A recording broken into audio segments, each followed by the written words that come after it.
Hello friends, welcome to TrendTech Guide. Today I'll show you how to disable updates on Windows 10. If you are new to our channel, don't forget to subscribe. So let's start. First of all, you can see I'm here in my Windows. Now to disable automatic updates, first of all go to Start and search for Run. And over here click on this Run. On Run, just type this services.msc. And over here you'll find this bunch of options over here. Just single click on any one and type W on your keyboard. And over here find Windows Update. Here it is. In my case it is over here. Right click and go to this properties.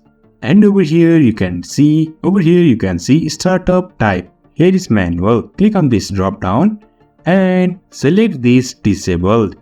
After that apply and OK.